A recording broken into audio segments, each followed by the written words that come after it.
Et bonjour à tous, j'espère que vous allez bien. On se retrouve pour un ballon F1 dédié à l'écurie Pacific Grand Prix. Une équipe qui a été créée en 1984 par Kate Wiggins en partenariat avec Paul Stewart. Voilà. Donc c'est une écurie classique de F3, de F3, F3000. Enfin, c'est une petite équipe qui à la base commence avec un socle assez solide, hein, puisqu'il aura quand même, vous allez le voir ici, un titre en Formule Ford en 1600, puis un titre ensuite en Formule Ford 2000, un titre en F3, un titre en F3000. C'est-à-dire que c'est une équipe qui a grandi assez vite, puisque c'est quasiment lors de la première tentative qu'ils ont leur titre de F3 par exemple. Et c'est une équipe où certains pilotes connus ont notamment pu rouler dans cette équipe. Par exemple, on le dit là, Bertrand Gachot, Christian Fittipaldi, David Coulthard et Gigi Leto, mais il y en aura d'autres. Là, par exemple, voici Bertrand Gachot en Formule Ford, la première fois en 1600 en Formule Ford 2000. Ici, on a Gigi Leto en 1989. Ensuite, on va avoir Eddie Irvine en F3 1989 aussi. Et Christian Fittipaldi en F3 1991. Et aussi en 93, mais sans titre à la clé, David Coulthard, qui aura donc roulé pour Pacific. Donc, comme vous le savez très bien, quand on est en F3000, quel est le dernier palier à franchir? C'est tout simplement celui de l'entrée en Formule 1. Et c'est donc en 94 que Pacific va décider de se lancer et donc construire sa voiture pour la nouvelle saison. C'est un Kate Wiggins, c'est quelqu'un qui a pas mal de connaissances en fait autour de lui et ça va lui être assez utile pour tout ce qui va être son écurie et surtout pour lier des liens avec des partenaires importants. Et notamment un certain constructeur qui s'appelle Reynard, que vous connaissez si vous suivez les anciennes séries de promotion, puisque il y avait Lola par exemple qui faisait des voitures pour des championnats, des petites séries ou championnats américaines, mais on avait aussi Reynard. Et il faut savoir que Reynard avait un projet dans les années 80, enfin fin 80, début 90. C'était celui de démarrer une équipe de Formule 1. Et finalement, ce projet va être va tomber un petit peu à l'eau, puisque il y a deux techniciens de chez Reynard qui vont partir. Et là, comme vous pouvez le voir, en fait, le prototype de la Pacific, que l'on voit un petit peu à l'avance, c'est en fait la ligne qui forme la Benetton de 1993. Et déjà, le prototype de Reynard en 91 reprenait ces lignes.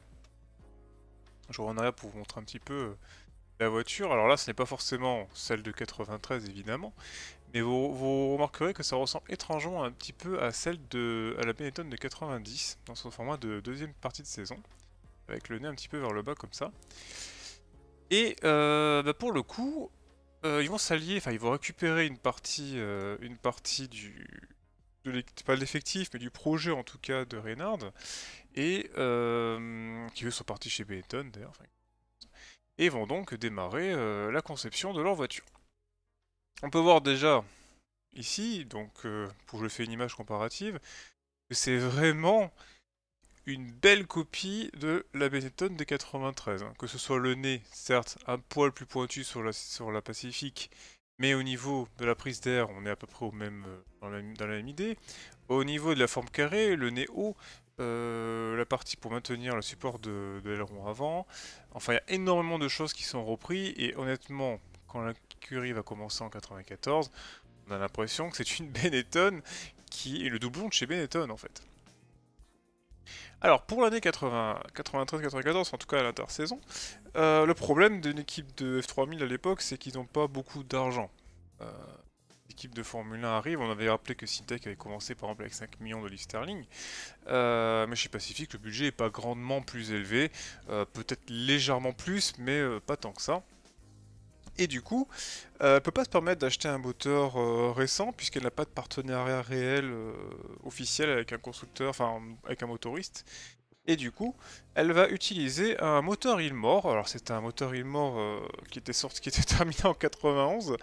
C'est un V10, mais c'est un moteur Ilmor qui va être un petit peu boosté pour la saison 94. Et c'est un moteur qui accuse déjà plutôt son âge. Je vous ai mis Et je vous ai mis quand même en comparaison en 94 la puissance de certains moteurs. Vous pouvez comparer qu'en puissance brute, on est à 696 chevaux pour le moteur Ilmor. Mais en comparaison avec le Renault qui est à 790 chevaux et surtout qui monte plus haut dans les tours, il y a quand même un gouffre assez important. L'écurie Pacifique va donc, alors qu'il ne faut pas que je fasse la molette, l'écurie Pacifique va faire appel donc à Paul Belmondo et Bertrand Gachot pour piloter la voiture. Gachot, bah, c'est un petit peu logique puisque c'est un des premiers pilotes à avoir ramené des titres à la maison dans les séries de promotion pour Pacifique. Et Paul Belmondo, bah pour l'argent, concrètement, à l'époque on fait pas dans le détail, s'il y a de l'argent à prendre quelque part pour faire vivre son équipe, on le fait. C'est d'ailleurs toujours le cas actuellement, hein, notamment à certains pilotes qu'on peut appeler un peu payants, donc je ne citerai pas de nom, mais vous penserez peut-être par exemple à certains Latifi par exemple, chez Williams. Alors, faut savoir que le moteur, il a beau avoir, il a beau avoir déjà 3 ans de retard sur la concurrence, bah, il coûte quand même une blinde, ce moteur. Alors, je vais vous montrer une petite vidéo de la présentation, enfin, pas de la présentation de Pacific, mais une petite vidéo où on parle justement de ses coûts en Formule 1 et notamment chez Pacific. Donc, nous sommes partis.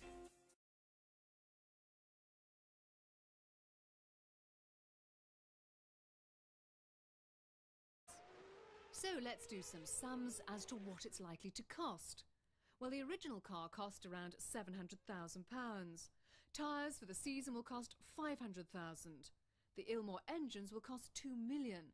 And the team's travel and hotel bills will be about £500,000. So months of grueling work and millions of pounds later, will they do it and do it well? I honestly believe, from a technical point of view, for getting drivers, for getting money, that the car we've got is capable of being in the top six. I mean, the team is obviously the new bit that's got to come in and be structured strong enough as a team to do a good job. We might let it down, but I believe the actual technical package we've got is good enough to be a top six, providing we get in right and we develop it and work on it, yeah. So after just a few days of testing, the cars are off to Brazil to compete in their first ever Grand Prix. Whatever happens, everyone in the team will have to learn an enormous amount very quickly. We'll be joining them later on in the season to see how... Alors bon, c'est un extrait très court qui normalement est plus long. Il y aura beaucoup d'extraits dans ce Ballon F1. Vraiment, j'ai essayé de mettre le maximum d'informations. C'était vraiment très long. Bon, vous voyez déjà un peu le résultat, mais en fait, vous comprenez donc que ça coûte super cher. Et en fait, le moteur en lui-même va coûter quasiment 40% du budget de l'équipe à lui seul. On arrive donc maintenant donc au Brésil, puisque le Brésil est la première course de la saison en 1994. Et pour les qualifications, en fait, on a seulement Gachot qui va se qualifier sur la Pacific PR01, donc voici. Alors que Belmondo, lui, n'aura même pas pu faire un temps, du coup ne sera pas qualifié. Il faut savoir qu'en 1994, le problème des Pacifiques, c'est qu'ils arrivent dans une année où il y a 28 voitures. Et qui dit 28 voitures dit que pendant la qualification, il y a 2 voitures qui sautent puisque la grille est limitée à 26 voitures. Alors, Gachot va réussir à se qualifier, mais en course, il va abandonner dès le premier tour sur accrochage. Du coup, on va avoir les deux Pacifiques qui abandonnent pour le début de saison. Je pense qu'il n'y a pas meilleur démarrage. On arrive ensuite au Grand Prix du Pacifique, donc deuxième course de la saison. Et justement, en parlant de non-qualification, ça va être le cas pour les deux pilotes pacifiques qui vont échouer à 6 secondes 7 et 7 secondes 2 en 27e et 28e position. Il faut savoir qu'en 94, leur concurrent nommé en fait par rapport à ce qui était toutes les équipes engagées, c'était surtout Simtech qui démarrait la même année qu'eux et avec des moyens qui étaient quasiment similaires à peu près. Et Simtech, malgré tous leurs problèmes que vous connaissez si vous avez suivi Ballon F1 et même si vous connaissez l'histoire de l'écurie Simtech, Pacific va avoir Simtech va avoir beaucoup de problèmes et même avec ça, ils arriveront quand même en termes de performance pure à être devant Pacific. Et donc la deuxième course de la saison, elle se résume tout simplement à une double non-qualification et l'équipe est obligée de se tourner à Imola pour le Grand Prix de San Marin. Alors, au niveau des qualifications, Gachot arrive à se qualifier cette fois-ci. Mais il faut savoir que si Gachot est qualifié, Belmondo ne l'est pas. Il n'est pas sur le côté. Mais il va y avoir un première chose qui va aider Pacific en 94, en tout cas à participer aux courses, c'est surtout que Simtek, au Grand Prix de Saint-Marin, comme vous le savez, Rasenberger va décéder de suite de son accident en qualification. Et du coup, ça va laisser une place de libre en fait sur la grille, puisque il n'y a plus que 27 voitures engagées, parce que Simtek ne va pas remplacer son pilote tout de suite. Ils n'engageront qu'une voiture pendant un moment, celle de David Brabham. Alors du coup, Gachot, qui s'est quand même qualifié, malgré ce, on va dire à la loyale, part 25ème, alors que Belmondo de son côté est une seconde plus lent et termine 28ème des qualifications, donc n'est pas qualifié. De son côté, Gachot pendant la course, comme je dis, il maintient sa position par rapport à Alboreto, mais il abandonne sous un souci de pression d'huile, et vous allez voir que quand les Pacifiques se qualifient, elles sont rarement fiables non plus. On passe à Monaco, où cette fois-ci c'est le retrait de Wendlinger suite à son énorme accident à la sortie du tunnel, qui va donc rajouter encore une place de disponible sur la grille, puisque déjà Sauber va déclarer forfait, puisque Frenzen ne participera pas à la course non plus. Il n'y a plus que donc 26 voitures engagées, voire 25. Et du coup, Gachot et Belmondo se retrouvent qualifiés tous les deux pour le Grand Prix de Monaco. Alors le problème des Pacifiques, en tout cas avec cette voiture, on l'aura compris qu'il n'est absolument pas au niveau des Benetton, hein, que ce soit en termes de châssis, que ce soit en termes de moteur, que ce soit en termes de tout, finalement. C'est surtout elles ont aucun grip. C'est une voiture qui n'a aucun grip. Et malheureusement, les pilotes, ils vont subir les frais, surtout que ce sont des pilotes, hormis Gachot, qui commencent à avoir un peu d'expérience dans les petites équipes. Enfin, en tout cas pour Belmondo, ça commence à être très très difficile à suivre. Et on voit les temps de qualification. On parle de maintenant de temps de qualification de 3-4 secondes, mais regardez les temps de qualification à l'époque. Gachot est à 7 secondes, Belmondo est à 11 secondes. Du coup, les deux Pacifiques sont quand même qualifiés, puisque finalement, moins de 26 voitures sur la grille. Et donc au fil des abandons, comme c'est souvent le cas à Monaco, on a quand même malheureusement des problèmes mécaniques chez Pacific. C'est-à-dire que la Pacific n'est pas fiable, et donc Gachot va abandonner ce problème de boîte de vitesse, qui en plus dispose d'une boîte maison pour économiser des coûts. Et faire une boîte maison, c'est pas donné à tout le monde non plus, donc la boîte malheureusement ne tiendra pas la course entière. Et Paul Belmondo de son côté doit abandonner alors qu'il était 13ème, et il abandonne sur quoi? Sur crampes. Voilà, à l'époque on pouvait abandonner à cause des crampes. Alors c'est peut-être pas le premier, c'est pas le dernier, et c'est pour vous dire déjà la condition physique dans laquelle il devait être Paul Belmondo à l'époque, chez Pacific, et surtout en F1. On se retrouve donc en Espagne. Il faut vraiment que j'arrive à faire passer voilà, la molette tranquille. En Espagne, donc le problème qui va se passer en Espagne, c'est que Simtek en fait va appeler donc un deuxième pilote pour remplacer le défunt Rasenberger. Et Rasenberger, donc qui est plus présent, se fait remplacer par Montermini. Ce qui semble être une mauvaise nouvelle finalement pour Pacific, puisque Pacific du coup se retrouve avec, comme il y a 27 voitures engagées. Et j'ai oublié de parler aussi d'ailleurs de Williams, puisque Williams n'a pas remplacé Senna à Monaco, puisque Monaco était plus là, et il n'a pas été remplacé par un pilote. Donc j'oublie aussi que Williams n'avait qu'une voiture sur deux. Ce qui fait qu'à l'heure actuelle où on parle, Simtek retrouve deux voitures, Williams engage David Coulthard en tant que pilote numéro 2, donc place de plus récupérée aussi, donc 2 places de perdues, mais Wendlinger n'est toujours pas sorti de l'hôpital. Bon, il est sain et sauf, mais il n'est pas sorti de l'hôpital, du coup, il est forfait.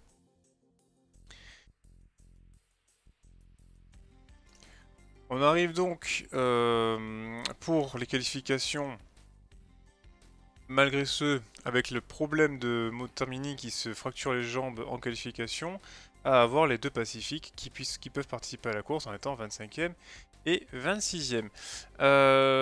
Donc je vous ai laissé les petites vidéos, vous avez, je vous l'ai dit, il y en a pas mal. Je vous laisse la vidéo. Donc cette fois-ci avec Gachot, cette vidéo est assez connue. C'est la chicane qui est mise en place justement par rapport aux incidents qu'il y a eu, parce que c'est vraiment la panique en 94, suite aux accidents de Senna, de Wendlinger, de Barrichello, de Ratzenberger, de Montermini. On a aussi le grave accident de Pedro Lamy, hein, aussi en essai.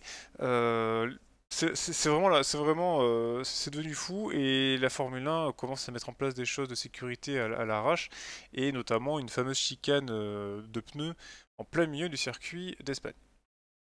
Who are running the three-plane there you see, oh, and that is not the intention, oh, bang, well, surprise, surprise! Well, sorry for Bertrand Gachot, he's done something which I expected to happen maybe a little bit later in proceedings. Well, you put a tyre chicane into a circuit and that is precisely what is going to happen. I suspect the red flag is out, and there you see, and this is going to be, regrettably, we're going to see more of it throughout the weekend. You lock a wheel up coming into a chicane like this, you bump it, you knock it out of line, red flag out. This could go on for, well, let's say a 1 hour session could last for at least 2 hours. Et donc, c'est donc une qualification quand même, hein, 25e et 26e place à 6 et 8 secondes, toujours un gouffre par rapport à la pole position. En course, le problème avec ce qui se passe en course, c'est que Parmando, par la faute, abandonne le deuxième tour, et en plus son équipier, lui, qui ne fait pas forcément d'erreur, va casser son aileron arrière, enfin en tout cas son aileron arrière va se casser. Et de toute façon il était déjà 19e et dernier, mais ça en fait encore une nouvelle fois un double abandon pour les deux Pacifiques. Et encore une fois, je vous laisse avec cette petite vidéo de Paul Belmondo. Ferma subito una delle Pacific. Paul Belmondo al terzo giro dice addio alla gara. Probabilmente adesso rivediamo l'errore di Belmondo. E più che errore ci è arrivato già in testa coda. From that point on we developed some more problems. Vi prego di tradurre perché purtroppo non ho ritorno in cuffia, non ho sentito. Prima di tradurre però un po' critiche queste immagini. Guardate, si è spezzato l'alettone, il supporto basso dell'alettone della Pacific. E pensiamo all'aspetto sicurezza, ai problemi della Simtech, pensiamo ai problemi di Imola.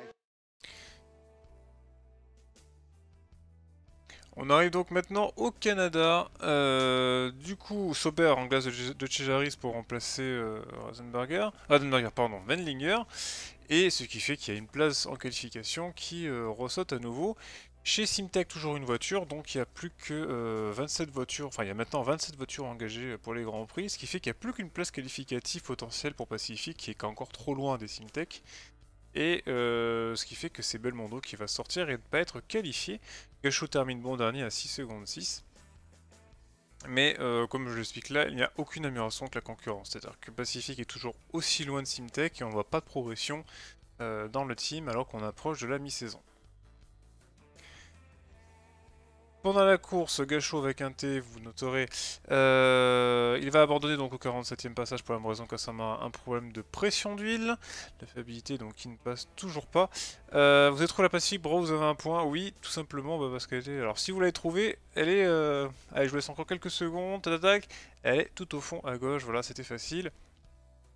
J'ai eu beaucoup de mal à trouver des photos pour tout, c'est vraiment compliqué d'avoir des images d'une voiture si mauvaise en fait dans tous les Grands Prix, mais j'ai quand même réussi.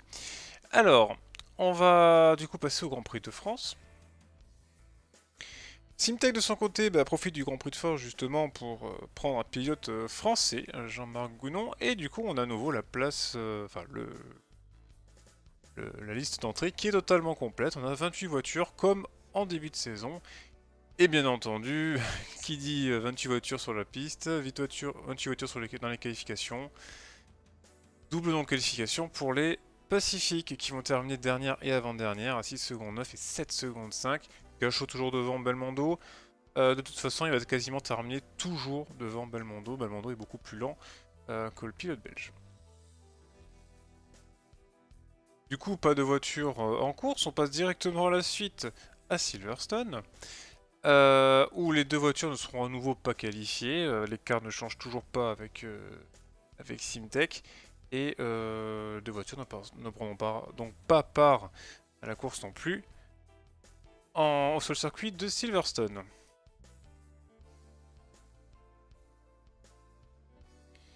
C'est allé trop vite.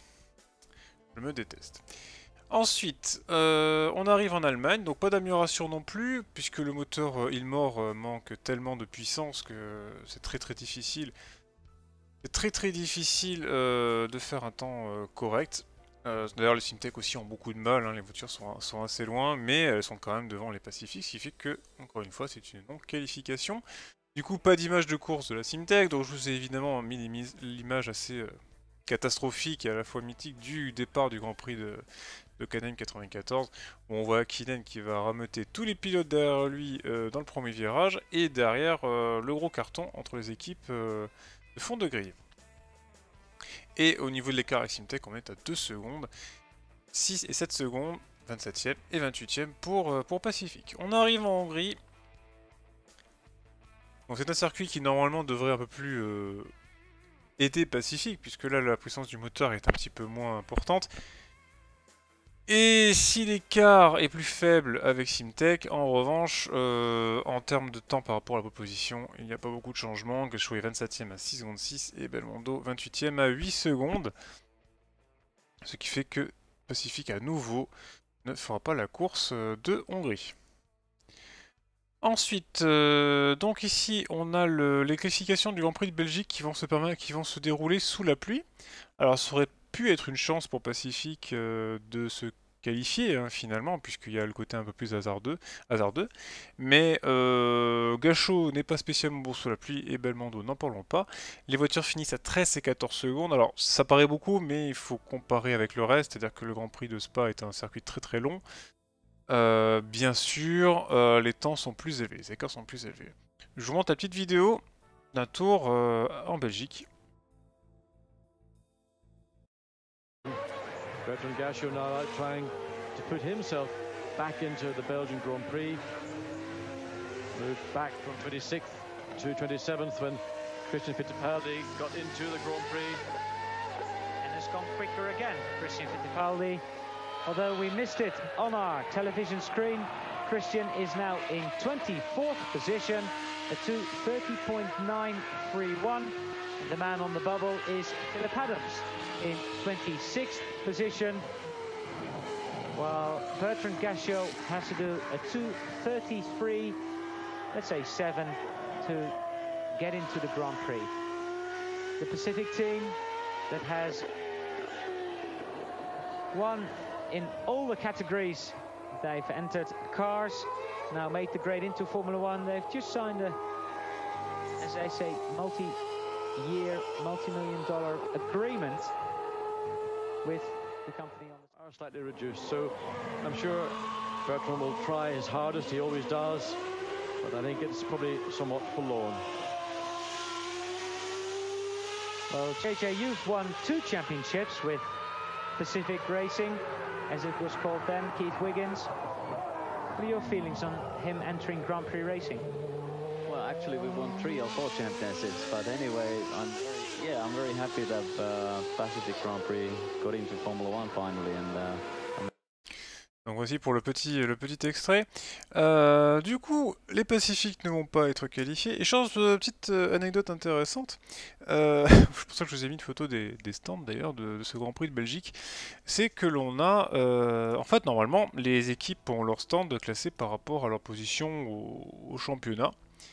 Et il s'avère que ils vont décider de mettre l'écurie Pacifique entre Benetton et Williams, et tout simplement pourquoi parce qu'ils sont pleinement conscients en fait que Pacific n'arrivera pas à se qualifier, et du coup ils se sont dit que vu que Pacific ne sera pas qualifié, ça permettra de libérer de la place pour les 2 grosses équipes pour la course et la suite du week-end. Alors est-ce que la rumeur elle est totalement vraie, je ne sais pas, mais en tout cas c'est ce que j'ai trouvé en recherchant un petit peu. Voilà donc pour la petite anecdote. Donc, vous l'aurez compris, à nouveau, il n'y a pas de qualification en Belgique, hein, donc on est sur une suite de non-qualification. Arrive le Grand Prix d'Italie. C'est un circuit de vitesse, donc à nouveau, la purge, la difficulté pour Pacific. 7 secondes pour Gachot, 8 secondes pour Belmondo. Et surtout un écart énorme avec Simtek, avec 2 secondes 8 d'écart avec le pilote Pacifique, c'est énorme, hein, vraiment. Et si on mettait les 107% à l'époque, les Pacifiques ne se seraient pratiquement jamais qualifiés tout court, même sans même s'il n'y avait que 24 voitures sur la grille. Alors il faut aussi penser à quelque chose en 94, c'est que c'est une saison très très compliquée, on l'a dit, déjà pour Pacific, pour les petites équipes, mais c'est surtout très compliqué pour les petites équipes, tout simplement parce qu'il va y avoir énormément de changements, même au sein de la saison même de 94. Je vous ai mis quelques détails techniques de Giorgio Piola, je sais que c'est totalement illégal, oh mon dieu je vais me faire tuer, je sens que je vais me faire striker cette vidéo, de toute façon il y a tellement d'extraits que bon, voilà, hein. Vous m'amènerez le chèque à la fin, enfin le chèque, la note. Donc ici c'est un petit croquis qui montre en fait ce qui a été interdit et donc changé pour la saison 94, pendant la saison 94 je précise. Et notamment vous pouvez voir au niveau de la partie gauche ce qu'il y avait en fait en dessous des ailerons pour canaliser le flux d'air et ce qui est obligatoire pour la suite pendant la saison pour les équipes. C'est-à-dire qu'en gros on voit que tout a été raccourci. Alors les détails aérodynamiques ne me les demandez pas, mais en tout cas c'est un des changements qui a été forcé pour certaines équipes. Ensuite on a aussi des modifications au niveau du fond plat, donc ils vont obliger le rajout d'une planche en bois avec une usure limitée à 1 mm. C'est ce qui fera d'ailleurs défaut à Benetton en Grand Prix de Belgique puisque l'usure du fond plat sera trop élevée et Schumacher sera disqualifié, même s'il avait gagné la course. Donc ça c'est aussi quelque chose à rajouter. Alors bizarrement j'ai fait 2 fois la même image, mais bon. À droite vous voyez l'aileron arrière aussi, c'est-à-dire que la profondeur de l'aileron va être réduite de 15 cm. Et tout ça, eh ben, il va falloir le prendre en compte en pleine saison, et ce qui va encore augmenter les coûts pour se mettre aux normes pour les équipes. Alors, vous le verrez quand même, Pacific a quand même tenté certains trucs pour la 194 sur le plan aéro, sur le plan technique, même si on ne verra pas forcément tout. Mais malgré le peu d'argent, ils tentent quand même des choses pour essayer de se sortir un petit peu de là. On arrive en Grand Prix du Portugal, donc c'est un circuit sinueux à nouveau. On pense que ça pourrait convenir un peu plus au Pacifique, mais finalement ce n'est pas le cas non plus.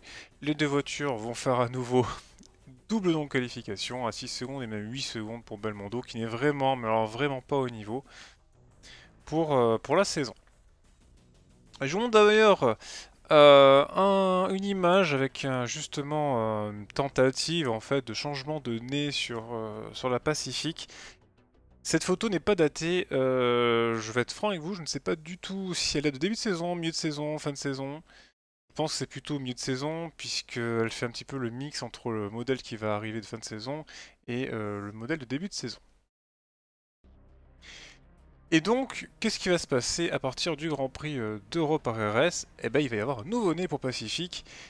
Et ce qui est alors assez bizarre, on pourrait se poser la question pourquoi, c'est surtout qu'ils reviennent à une solution d'année bas. C'est-à-dire qu'il n'y a plus le pilier central. Et c'est à l'inverse, en fait, totalement à l'encontre de tout ce qui est en train d'être fait en Formule 1, puisque toutes les équipes, au fur et à mesure, sont en train de changer et de passer à un nez haut, justement. Pendant le Grand Prix d'Europe, cette petite évolution technique, on va dire, alors qu'on voit aussi que sur les côtés, ils ont un petit peu amélioré le flux d'air aussi au niveau des pontons pour rediriger l'air. Ça ne change rien en termes de qualification, les deux voitures sont aussi loin, hein, 6 secondes 7 et 7 secondes 4 RS, et ne sont pas qualifiées. Donc une tentative qui n'aura pas été très fructueuse. On va arriver du coup au Japon, l'équipe fait le déplacement en Asie jusqu'au bout. Il faut savoir qu'il y avait des pénalités à l'époque si on ne participe pas à certaines courses, donc c'était quand même, il fallait hésiter, hein. Il fallait vraiment être au bout du gouffre pour se dire on va payer 200 000 $ ou 500 000 $ d'amende de ne pas venir plutôt que de venir, hein, parce que des fois ça revenait au même de venir. Et donc à Suzuka, eh ben, les pilotes ne font pas mieux, et c'est même l'humiliation puisqu'il y a Inoue qui est connu comme un pilote très lent en faisant beaucoup de bêtises, etc. Il va quand même réussir à faire 1 seconde 3 de mieux que les deux pilotes pacifiques. Ils finissent à 9 secondes et 9 secondes 4, c'est vraiment énorme. On arrive donc pour la dernière course de la saison en Australie. Donc voilà, donc ils font le déplacement. Et dans la tentative, en fait, il n'y a rien de neuf, rien de nouveau sous le soleil, on va dire. C'est-à-dire que la voiture est toujours aussi lente, toujours aussi compliquée à conduire. Et aucun pilote ne se qualifiera, et surtout les temps sont toujours aussi énormes. 9 secondes 1, 9 secondes 4 de retard. C'est une vraie purge, en fait, cette saison 94 pour Pacific. Et justement, j'ai tiré cette petite phrase de Bertrand Gachot, qui justement était plus ou moins content de ne pas être qualifié. Enfin, je pense qu'il disait ça à moitié ironiquement, mais il disait qu'aujourd'hui c'est un bon jour, qu'il n'aurait plus jamais à conduire la PR01 de nouveau, donc plus à conduire cette voiture. Pour dire à quel point les deux pilotes détestaient cette monoplace. On arrive donc à la fin de la saison 94, et en fait, la meilleure qualification de Pacific, c'est une 23e place. Mais une 23e place sur 24, c'est-à-dire que quand les Simtek étaient là, ça aurait été deux places derrière encore plus loin. Et position à l'arrivée, en fait, il n'y en a pas. Pacific n'a jamais terminé une course de la saison 1994, alors qu'elle a essayé de s'engager pendant toutes les courses. Elle finit donc dernière au championnat, 14e. Simtek est devant, évidemment. Même si Simtek, en fait, n'est plus là. Hein, mais dans tous les cas, elle finit au championnat mieux que l'équipe Pacific.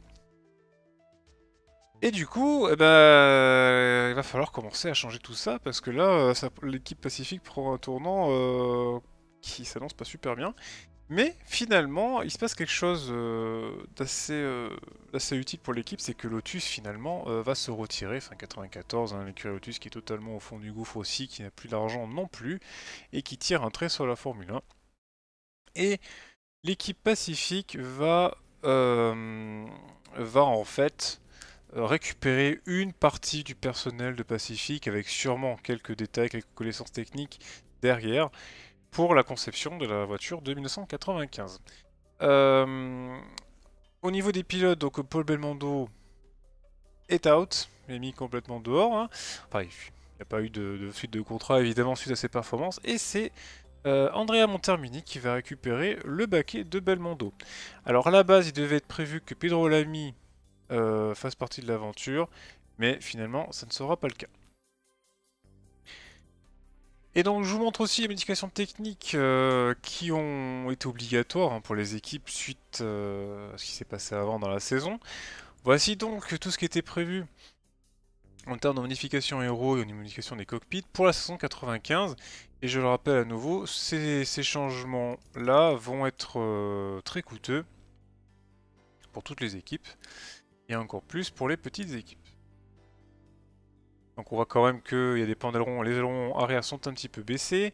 On voit que la hauteur, enfin autour du pilote, le pilote est beaucoup plus enrobé, c'est beaucoup plus haut, le cockpit est beaucoup plus haut, pour justement éviter ce qui s'est passé à Senna, c'est que la suspension vient de taper la tête du pilote.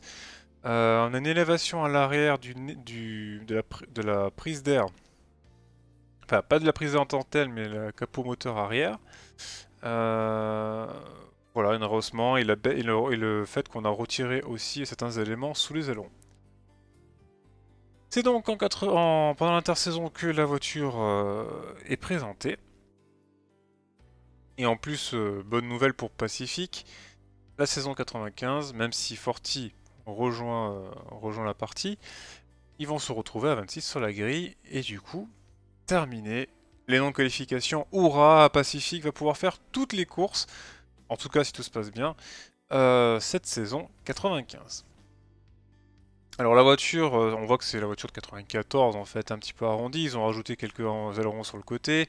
On a le nez qui est resté un peu sous l'année dernière, hein. Finalement ils sont restés assez conventionnels. Et on a évidemment la partie un petit peu plus élargie des pontons pour suivre le règlement 95. La différence avec 94, c'est qu'ils vont développer la boîte de vitesse avec X-Track, semi-automatique. Et ensuite, ils vont changer de partenaire moteur. Finau, il est mort et on va partir chez Ford. Donc, ça peut paraître une bonne nouvelle, mais Ford, même si ça sera toujours mieux que le Ilmor, ce n'est pas non plus le plus puissant des moteurs, loin de là, au contraire. En revanche, c'est un moteur qui est plus fiable, et du coup, ça va pouvoir permettre à l'équipe, logiquement, de terminer plus de courses. Je vous ai encore mis la comparaison. Alors je rappelle qu'il y a eu des règlements techniques, ce qui fait que les moteurs aussi ont un peu perdu. Et puis on passe aussi avec des V10, des V8, donc les puissances sont pas les mêmes, mais vous pouvez voir du coup, alors Renault est un V10, là on passe à un V8 pour Ford, donc 630 chevaux à 13 200 tours minute, le Renault c'est un V10 à 750 chevaux à 14 300, Ferrari on a 730, le Peugeot, alors il y a une erreur, hein, c'est plus le A6, c'est le A10, il fait 760 chevaux, et le Mugen Honda fait 670 chevaux. Donc, je vous ai mis un petit extrait de la présentation du Pacific Team Lotus. Je ne ferai aucun commentaire, vous allez voir par vous-même que ça s'engageait pas super bien. The show must go on, however, and deep in the heart of London's Theatreland, the Lotus name has found a new partner in the Pacific Team. The launch of the new PR02 providing the opportunity for an explanation. Recently, we have forged an alliance with Team Lotus, which I hope will keep the spirit alive in Formula One for the name, and between us we hope to enhance the commercial images and develop new opportunities for both the companies. Anybody from Mali here? Do they come up to the Okay. It's one of those You need a lot of joke experience bottles, of yeah.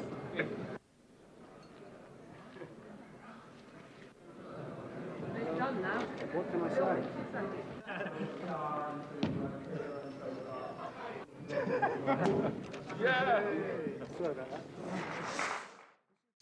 Voilà, sans commentaire. Et donc la saison 95 est démarrée et va débuter sur le circuit, donc comme en 94, le circuit du Brésil qui est resurfacé, mais surfacé de manière totalement anarchique. Et c'est pire qu'avant, concrètement, c'est-à-dire que le circuit est ultra bosselé, les pilotes se plaignent, et bon, ils vont devoir faire la course avec, mais bon, c'est pour l'anecdote. Et Pacific, cette fois-ci, va commencer avec un début plutôt correct, puisqu'ils vont placer les deux voitures devant Forti et devant Simtek, ce qui est quand même une révolution par rapport à l'année 94, et même de dépasser Inoue sur la footwork. Alors, ça paraît être un exploit, mais en 95, dépasser Inoue sur la footwork, c'était presque logique. Du coup, Gachot va partir 20ème à 5 secondes et Montermini 22ème à 5 secondes. Les écarts sont un peu plus faibles, mais on rappelle qu'on est à Interlagos, et Interlagos c'est un circuit qui est très court. La course en elle-même, eh bien, Montermini, donc il profite de la bande Moreno, 40e tour, va récupérer la 10e place, et terminera 9ème de la course avec un tour d'avance sur Diniz. Mais évidemment assez loin du leader. On a vu les temps de qualification, les temps de course évidemment, et c'est une particularité de la saison 95 d'ailleurs, c'est qu'il n'y a pas les 105% non plus. Et donc les voitures qui sont très lentes et qui se qualifient quand même, elles sont très lentes en course aussi. Et du coup on se retrouve avec des voitures qui sont à des 5, 6, 7 tours de retard quand elles sont classées. Et du coup Pacific, mine de rien, finit sa première course en Formule 1 à l'occasion de ce Grand Prix du Brésil en terminant 9ème, et 9ème c'est plutôt une bonne place. De rien. On passe à l'Argentine, donc l'Argentine il va se passer quelque chose, c'est que les qualifications se roulent sous la pluie, c'est une catastrophe. Je vous conseille de regarder vraiment les qualifications du Grand Prix d'Argentine. Je pense que vous verrez jamais, vraiment, vraiment jamais aucune autre séance de qualification avec autant de voitures parties à la faute durant la séance. Je vous ai j'ai pris un extrait avec la Pacific, mais je pourrais vous en montrer 14 autres avec d'autres pilotes. Et donc, finalement, même s'il pleut, Gachot, Montermini, encore une fois, c'est pas des pilotes qui subliment la voiture sous la pluie. Et donc, vont se qualifier 23ème et 22ème. Je vous montre un petit accident rapide avec Montermini.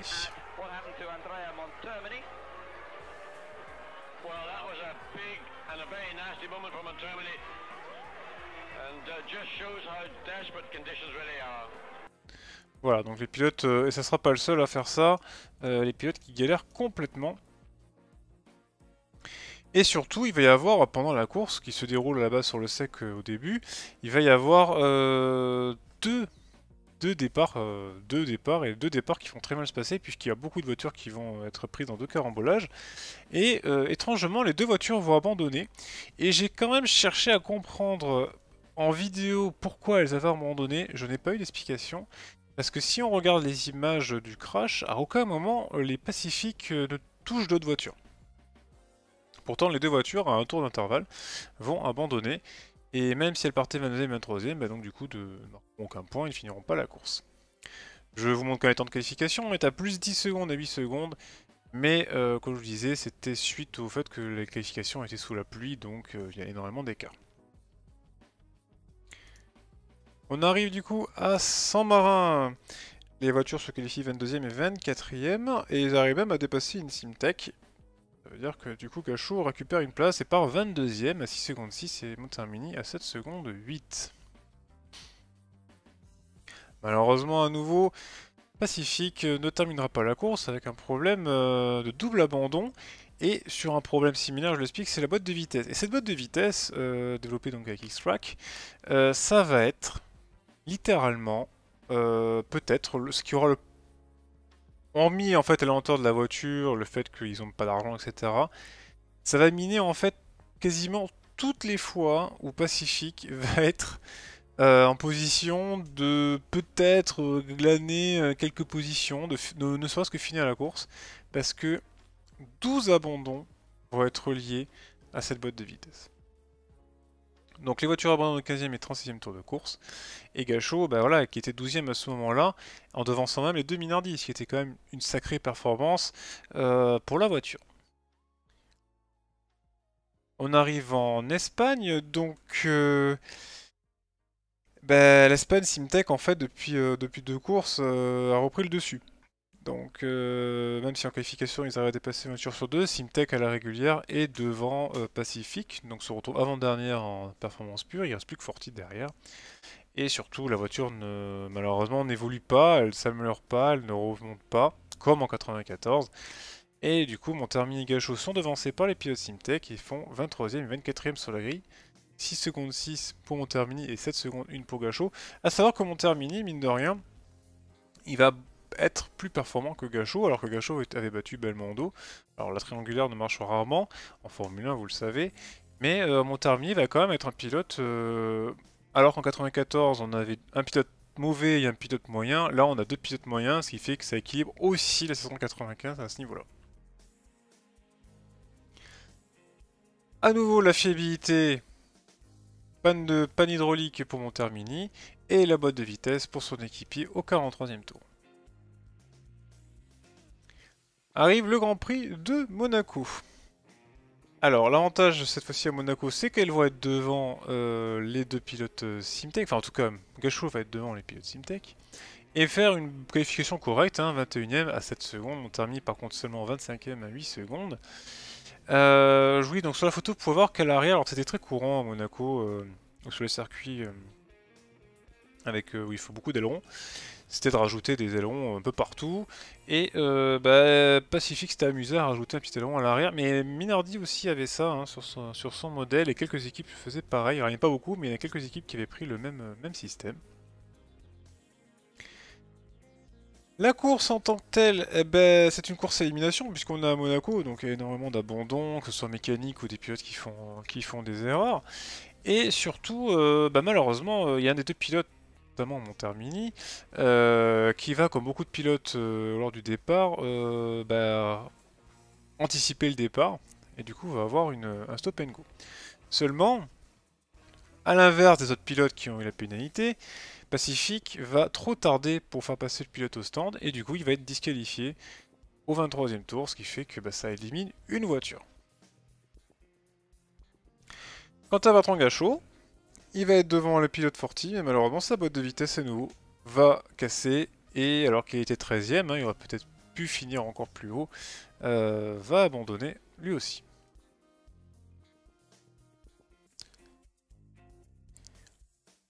On passe du coup au Grand Prix du Canada, où Pacific va réussir une des meilleures qualifications de son histoire avec une 20e place de Gachot, alors que son équipier est 21e, c'est-à-dire que là les 2 voitures sont devant Simtech, mais en fait non, puisque Simtech a mis la clé sur la porte à Monaco, ce qui fait qu'il n'y a plus que 24 voitures engagées au championnat.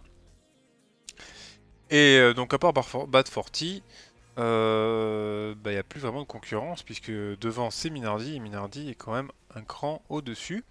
Alors Gachot fait quand même un tour à 5 secondes du leader, ce qui peut paraître à peu près correct par rapport à la moyenne de la saison, et Montermini est pas très loin derrière, avec juste 1/10 d'écart entre les pilotes, voire moins. On va compter 8 centièmes d'écart pour la qualification et je vous laisse une petite vidéo d'un tour. But it's Schumacher and Hill on the front row of the grid for the Canadian Grand Prix. And Bertrand Gachot, the last man on the circuit, makes his way across the line. 1 minute 41.9, and that was some 9 seconds slower than Bertrand's previous best. And we wonder, has he got these? There are new aerodynamic mirrors that the Pacific team have brought here. They tried them in practice. They said they vibrated too much, so apparently they help the downforce quite a lot. I had a look at them actually this morning, John. They're not running them because they haven't found a way of attaching them securely enough to stop the vibrations. But they use a clever prism system which actually gives a much wider angle of view, and they've got the advantage not only of better view, but they're saying that they're getting downforce from them as well. But that's something that needs a bit more development. They've got to find a better way of attaching them to the car, and perhaps we'll see them at the next Grand Prix. So the qualifying session is over, and it's Schumacher and Hill on the front row. David Coulthard will start third alongside Gerhard Berger. Then John O'Lacey starts from 5th position alongside Johnny Herbert. 7th fastest, Mika Hakkinen.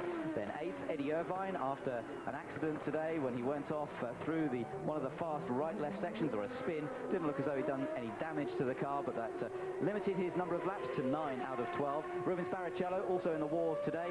He ends up 9th fastest. Oh! Sorry, it's Bertrand Gachot. I don't understand what he was doing.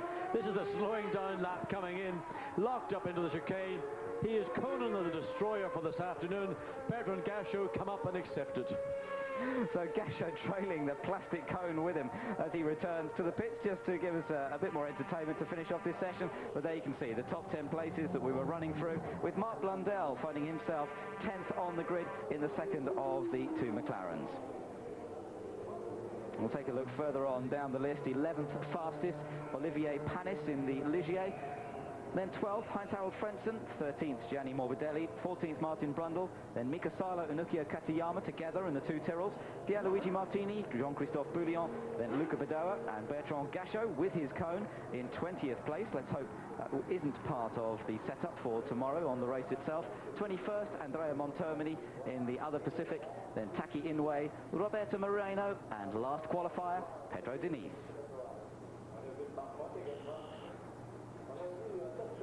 Well, this is Bertrand Gachot. I mean, this is a slowing down lap. I think he must be trying out something, but you can see he's certainly not doing his tires a power of good. Then bumpity-bump over the curb, collects the cone, and traps it between the wishbone and the ground and the front wing.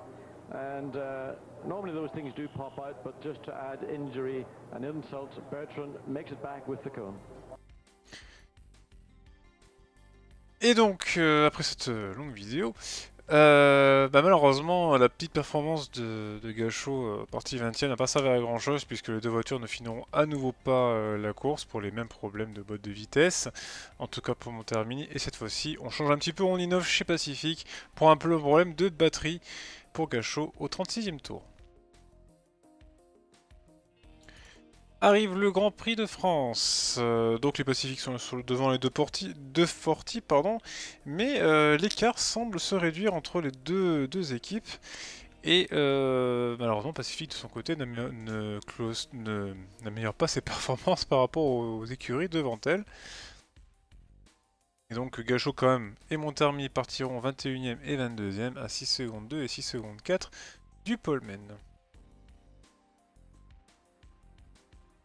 Alors au départ on a Montermini donc qui va s'accrocher avec Martini, l'Italien qui va rentrer au stand et qui va ressortir après un long arrêt. Je vous montre quand même l'arrêt de Montermini.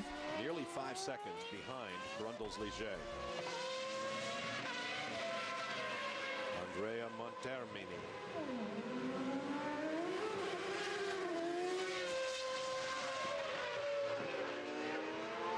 Pacific Ford.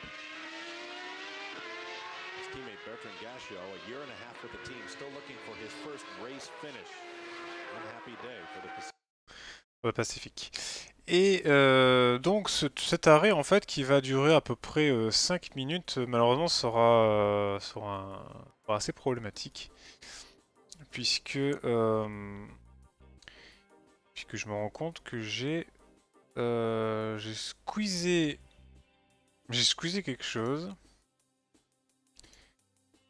Il y a une bon, en gros j'ai oublié une plaquette, désolé. Donc en gros, On monte donc. Montermini va s'accrocher. Gachot va abandonner. Montermini va terminer la course. Et il va être quasiment placé à 9 tours, voire 10 tours donc non classé. Mais il va quand même finir la course. Mais c'est 5 minutes au stand, évidemment, sur la cause de sa course terminée, mais très très loin du leader. On arrive en Angleterre, donc, avec à nouveau des qualifications sous la pluie. Bertrand Gachot va partir 21ème, Montermini 24ème et dernier, par contre. C'est-à-dire que Forti va passer devant pour la première fois. Forti qui arrive avec une nouvelle version de sa voiture, hein, une amélioration aussi, ce qui fait qu'il remonte un petit peu dans les performances. Montermini est à 24 secondes, mais ce n'est pas un temps à prendre en compte réellement à cause de ce qui s'est passé pendant la séance de qualification. Et petit détail, on a la FOCA qui aura pour la première fois innové en installant une caméra qui filme les pieds de Montermini pendant les essais libres. Donc la télévision, on pouvait voir la voiture. On pouvait voir le pilote en temps réel bouger les pédales. Alors la petite photo, pourquoi Alesi et pourquoi Gachot juste derrière?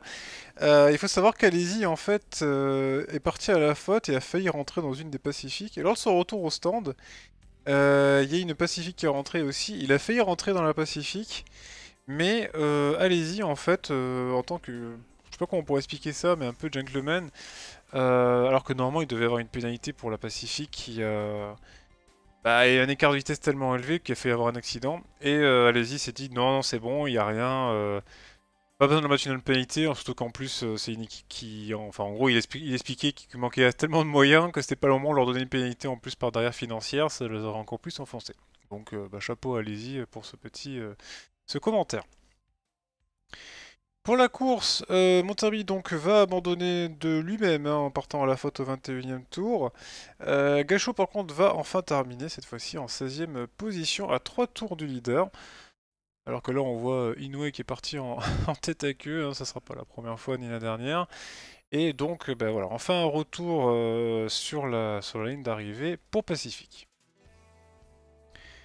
Cependant, malgré la position de Gachot, hein, 16ème, qui, je rappelle, enfin je l'ai pas dit, mais je vais l'expliquer, a des parts financières hein, dans l'équipe Pacifique, ce qui lui permet d'avoir un volant à la base, et ben va quand même être dégagé, enfin en tout cas mis de côté, pour un nouveau pilote qui s'appelle Lavaggi, Giovanni Lavaggi, qui arrive avec un peu plus d'argent, et qui du coup va récupérer le baquet de numéro 2. Il faut savoir qu'à cette partie de la saison, les finances de Pacifique, elles sont critiques.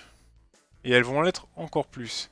Et du coup, Lavaggi va démarrer sa carrière en Formule 1 avec l'écurie Pacifique au Grand Prix d'Allemagne. Et en qualification, là, bon, on pourrait mettre sur le fait que Lavaggi découvre la Pacifique, mais il va s'avérer être un pilote encore plus mauvais, aussi mauvais que Belmondo. Et du coup, les deux Pacifiques, toujours pénalisés, cette fois-ci non pas par leur moteur, mais peut-être par leur pilote, en tout cas par la voiture, se retrouvent 9e et 10e. Sachant que Montermini aurait pu être plus haut, il avait amélioré son chrono, mais au lieu de faire les 12 tours réglementaires en qualification, comme c'était le cas à l'époque, maximum, eh ben, il va en faire 13. Ce qui fait que son dernier meilleur tour chrono va être annulé, ce qui va faire plonger Montermini à l'avant-dernière place, juste devant son équipier, alors qu'il aurait pu se placer 21ème. Au niveau de la course, en 95, le Grand Prix d'Allemagne, c'est un circuit qui est aussi assez critique pour les voitures en termes de fiabilité. Hein. Il fait chaud, les moteurs tournent à plein régime, il y a de longues lignes droites, et finalement, chez Pacifique, ça se passe plutôt bien, puisque si la Lavaggi de son côté pour un problème de botte de vitesse, eh ben son équipier va quand même terminer la course à 3 tours du leader, mais en 8ème position. Ce qui fait qu'ils vont se retrouver, pour le moment, en bonne posture, pour, en tout cas contre Forti, hein, concrètement, puisque devant, il y a encore Minardi, et Minardi, à cette époque, n'a fait qu'une 7ème place. Il en a fait de 7ème place. Donc ça reste plus qu'une place d'écart avec Minardi, mais pour être devant eux au championnat constructeur, c'est-à-dire se retrouver 10ème, il faut savoir qu'à l'époque les rétributions financières c'était pour les 10 premiers.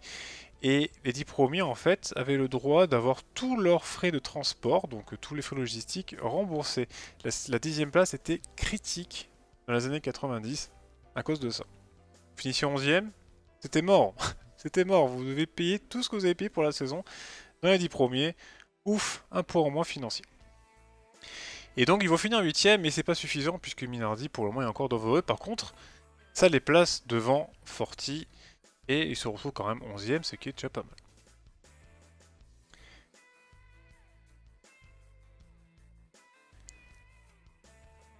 Bon, c'est ce que j'ai expliqué avant. En Grand Prix de Hongrie, on a une petite évolution aérodynamique à nouveau. Regardez le nez. Alors je ne sais pas exactement qu'est-ce que c'est censé faire, si ce n'est diriger le flux d'air à nouveau. Je n'ai pas eu l'explication exacte de cette amélioration, mais ça montre bien qu'ils tentent quand même des choses, même sans le moindre sou. Et donc le Grand Prix de Hongrie, Lavaggi donc part dernier, hein, donc il est plus long que les Forti, à 2 secondes des Forti, et Montermini par contre lui est entre les deux, en partant 22e avec 7 secondes 3 de retard, et Lavaggi est à 9 secondes 5, c'est pire que Belmondo à l'époque. Et Lavaggi, bon, c'est en train de monter chez Pacific, que le fait que Lavaggi, bah, il est mauvais, donc il va commencer à falloir faire quelque chose. En Hongrie, donc au niveau de la course, c'est pareil, hein. Il y a encore une hécatombe sur le plan de la fiabilité en termes de course globale, hein, c'est-à-dire que je parle de toutes les équipes. Mais même sans ça, on a Lavaggi qui va partir tout seul à la faute au 5e tour, donc il va avoir une voiture en moins. Et Montermini par contre de terminer 12e. Mais malheureusement une 12e place, ça ne sert à rien sur le plan comptable, comme je vous expliquais tout à l'heure. Mais au moins ils finissent, et on sent que bah, au fur et à mesure la fiabilité est peut-être en train de revenir. On arrive au Grand Prix de Belgique. Donc Pacific va reprendre la main sur Forti en se classant 21e et 23e. Mais de plus en plus, les finances commencent à être de plus en plus plombées. Hein. Plus on avance dans la saison, pas de points, pas forcément de nouveaux sponsors, ou des petits sponsors qui remplacent d'autres, mais ça ramène jamais assez d'argent. Et Pacific est en train de rentrer dans une logique de... bah, on est prêt à prendre n'importe qui, pourvu qu'il paye. Et vous allez voir qu'après, ça n'aura jamais été aussi vrai. Donc, au Grand Prix de Belgique, on pouvait s'attendre peut-être à ce que Gachot récupère son volant, puisque c'est un pilote en belge, et donc il aurait pu amener des sponsors, etc. Mais finalement, c'est quand même Lavaggi qui garde le volant pour le Grand Prix de Belgique. Aucune des deux voitures va passer la ligne d'arrivée, hein, avec Andrea Montalmier qui tombe en panne d'essence. Ça sera pas la première fois. Et Lavaggi qui va casser, une fois encore, sa boîte de vitesse. Pour retourner donc bredouille de ce Grand Prix de Belgique. On a donc en Italie, les deux Pacifiques vont s'en sortir plutôt pas mal. Le Montermini qui fait le 26e chrono à 6 secondes, ce qui est assez correct, même si Lavaggi lui est complètement à la rue. Et on parle déjà de remplacer Lavaggi par un autre pilote. Fameux Jean-Louis Delétraz auquel nous allons avoir faire peu après. Je vous montre une petite vidéo. Goodyear have brought their hardest compound, that's their A compound tyre to Monza. Very, very tough circuit and tyres. Because of the predominance of high-speed running, that puts heat and energy into the tyre. And Goodyear traditionally use that A compound only here at Monza. There you can see the car quite twitchy under braking. And just using a little bit of curve on the exit, of course, this through the revised Lesmo. And this the second corner, the second Lesmo, which hasn't changed quite as much as the first. But the first one has definitely been slowed down. And you could see when he was under hard braking, the car fairly lively. Yeah, it's just fidgeting around on the circuit. And for Montermini, you know, again, they're under braking coming up to the Ascari chicane. This is the best of the three chicanes at Monza. Very fast exit. You see the curve in the exit. People use that to help them on the exit of the corner, but occasionally you can get caught out, and riding that curb can give you real frightening moments. So Montermini looks as though he's going to see an improvement in his time on this second lap. He's still the only car on the circuit, and his teammate Giovanni Lavaggi didn't manage to get out at all this morning. They had a gearbox problem. They fitted a brand new gearbox to his car after it got destroyed at Spa, but they weren't able to get it out this morning. A 33.731 for Andrea Montermini. So at the moment, he's fastest. Just a nice shot of him through the Ascari chicane, and we'll be seeing a lot more of this sort of action throughout the course of this first qualifying session, I'm sure. Just wait for the Ferraris to come out.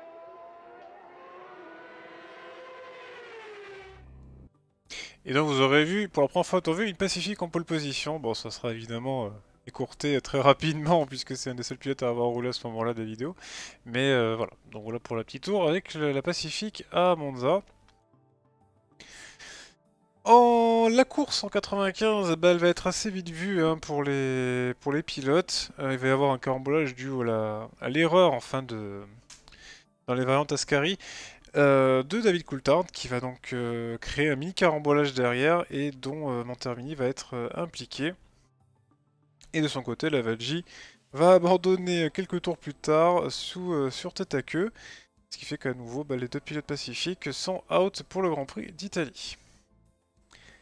On arrive du coup au Grand Prix du Portugal et donc comme prévu, Lavaggi est remplacé par Jean-Denis Deletraz, et je l'ai dit, c'est une véritable réussite, comme vous allez le voir dans cette vidéo. 31-year-old Jean-Denis Deletraz has returned to Grand Prix racing this weekend. He's with the Pacific Ford team and has taken over the ride from Giovanni Lavaggi. A lot of learning to do, and he's never been here to Estoril before either, so that makes the learning experience even more intense. Raced one time last year at Adelaide for the Larousse Grand Prix team. Well, last year I raced with Larousse, but of course they went out of business, and so I wasn't able to race with them, so it was a good way to come back into Grand Prix racing with Pacific team.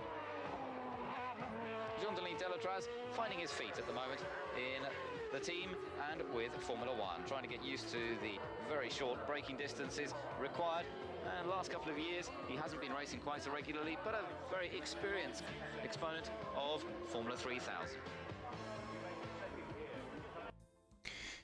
Et donc, ce Deletraz va faire une première séance de qualification de toute beauté, puisqu'il va partir bon dernier, et surtout à 12 secondes de la pole position, ce qui est peut-être le record de la saison, en tout cas chez Pacific.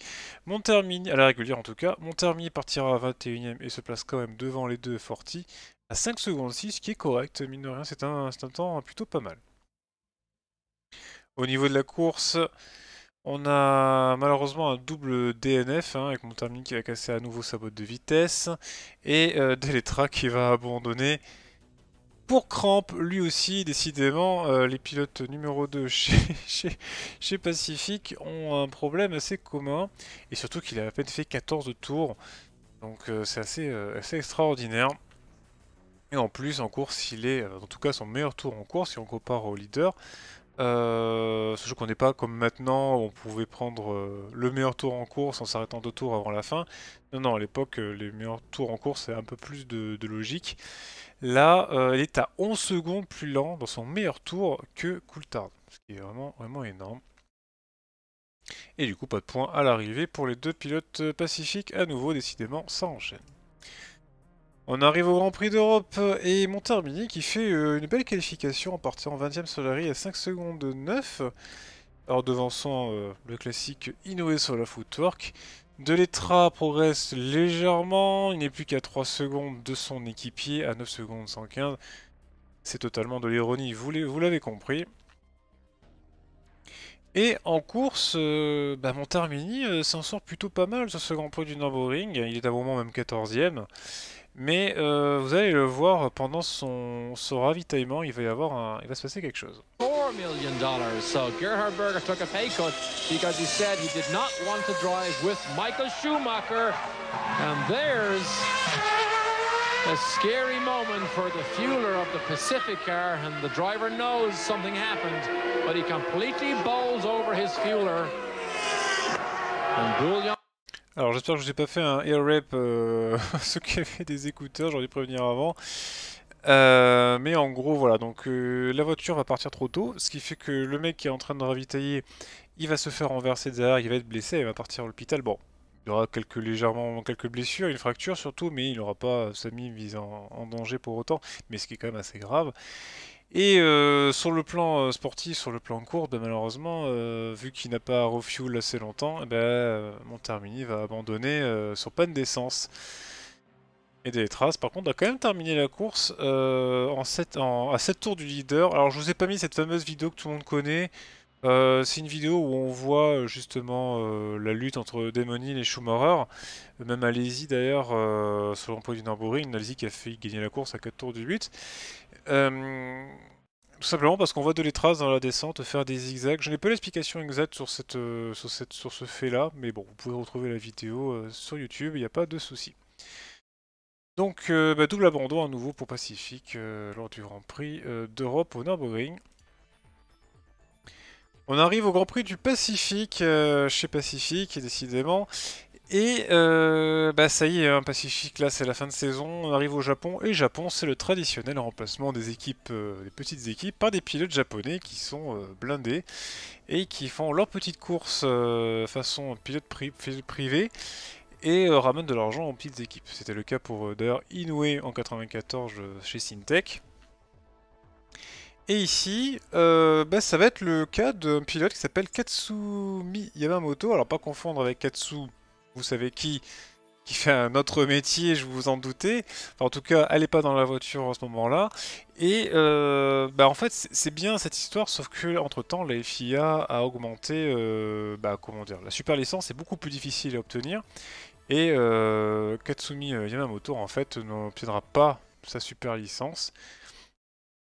A savoir d'ailleurs qu'il y a aussi Hideki Noda à ce week-end-là qui est présent et qui doit piloter pour Forti, pour la même raison, hein, problème d'argent chez Forti. Et lui aussi ne verra pas sa super licence acceptée. Du coup, qu'est-ce qui se passe? C'est toujours Montermini qui va piloter le baquet numéro 1.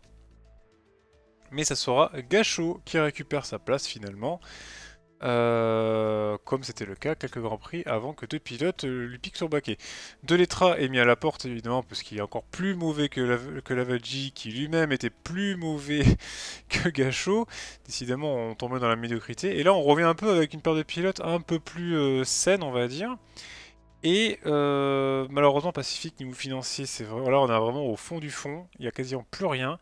Et il profite de 2-3 sponsors locaux pour récupérer un petit peu d'argent, mais comme ils n'ont pas récupéré le million prévu par le pilote Yamamoto, ils sont complètement en crise. En qualification, ils sont battus par les deux pilotes Forti. Alors, si vous comparez les temps de qualification du Grand Prix de Suzuka 94 et 95, on voit qu'il y a quand même une petite amélioration, ils sont qu'à 6 et 7 secondes, mais ça reste énorme.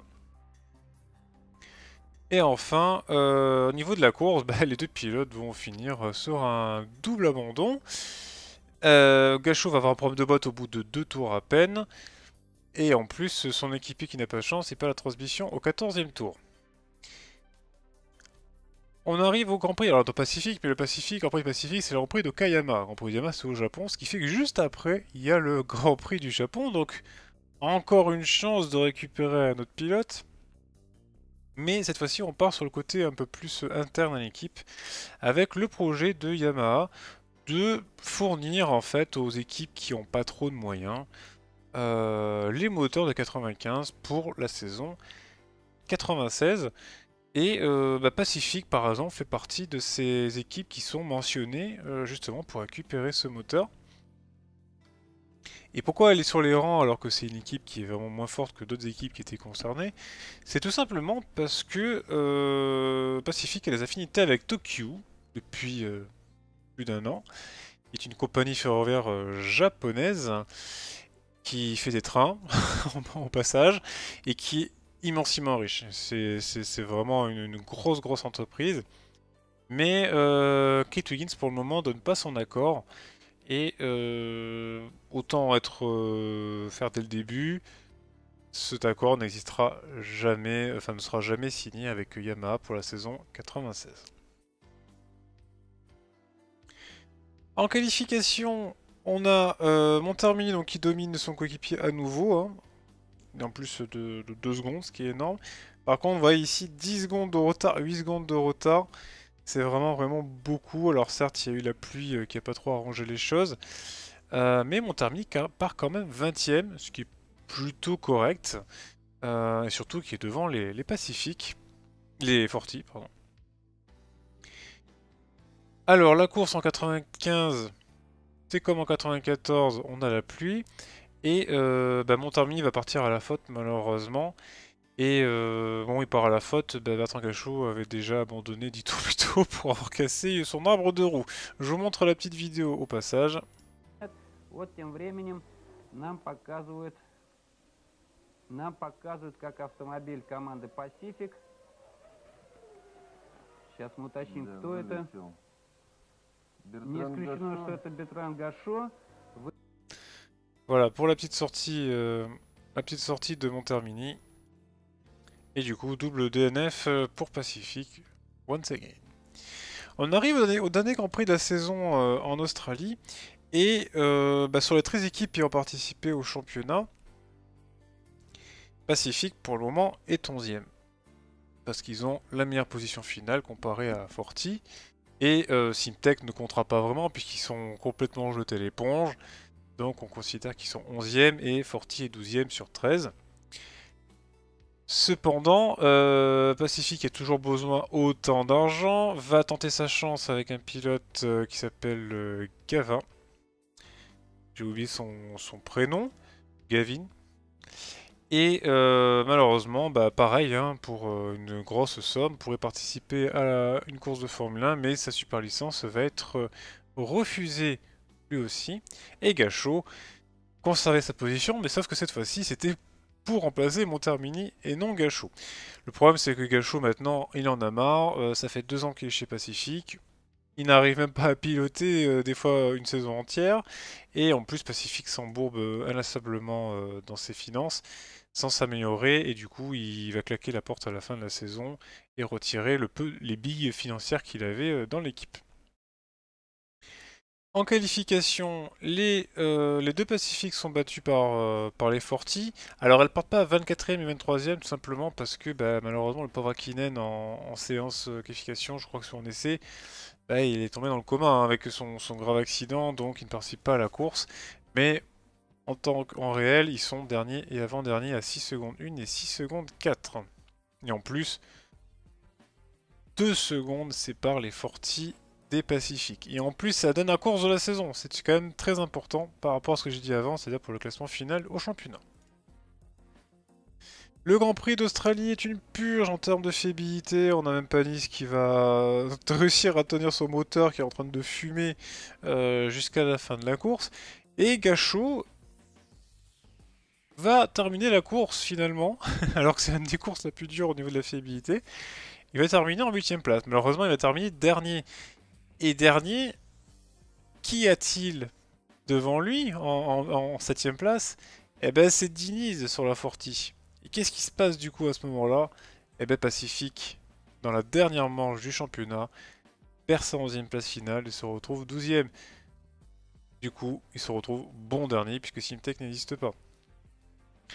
Et du coup, ça en est trop pour Kate Wiggins qui, en plus de perdre de l'argent continuellement, il ne pourra même pas boucler un budget pour tenter sa chance en 96. Sachant qu'en plus, en 96, il va y avoir l'arrêt des 107% qui va revenir, ce qui va d'ailleurs détruire Forti au passage l'année suivante. Kate Wiggins va jeter l'éponge pour la F1. Et c'est donc la dernière saison de Pacific en Formule 1. Donc on voit le bilan avec une meilleure qualification de 19ème sur 24. Alors 19ème parce qu'un pilote qui est non partant, mais normalement c'était 20ème. Meilleure position à l'arrivée 8ème. Donc c'est la seule chose à retenir, c'est que Pacific a pu finir une course. Mais elle n'aura jamais vraiment décollé.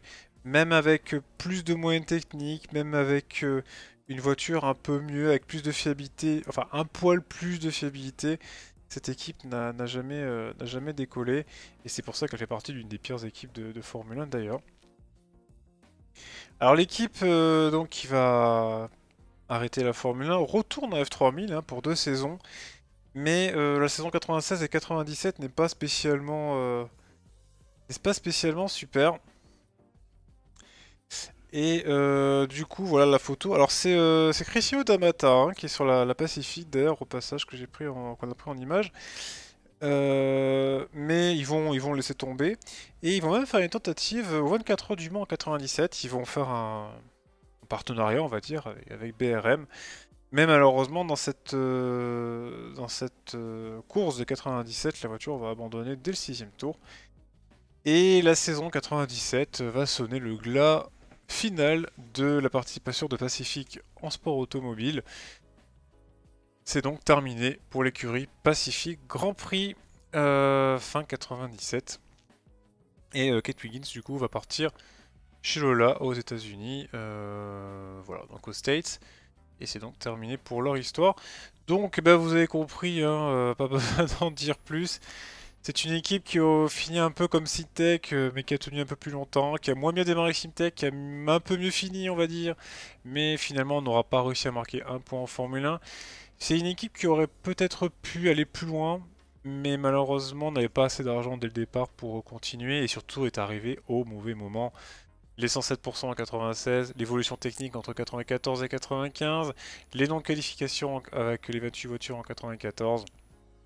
Tout ça fait que Pacific a échoué.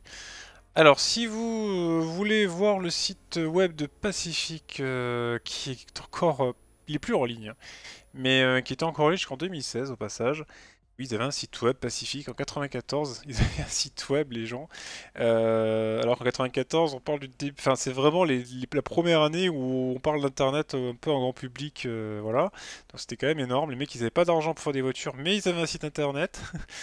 Vous pouvez le trouver. Il faut aller sur Wayback Archive, donc WYBACK Archive, et vous tapez www.pacific.com, pacificgrandprix.com, je crois. Et vous pouvez revoir le site web comme il était à l'époque, en fin 94. J'espère que ce Parlons F1 à l'ancienne vous aura plu, ça a pris beaucoup de temps.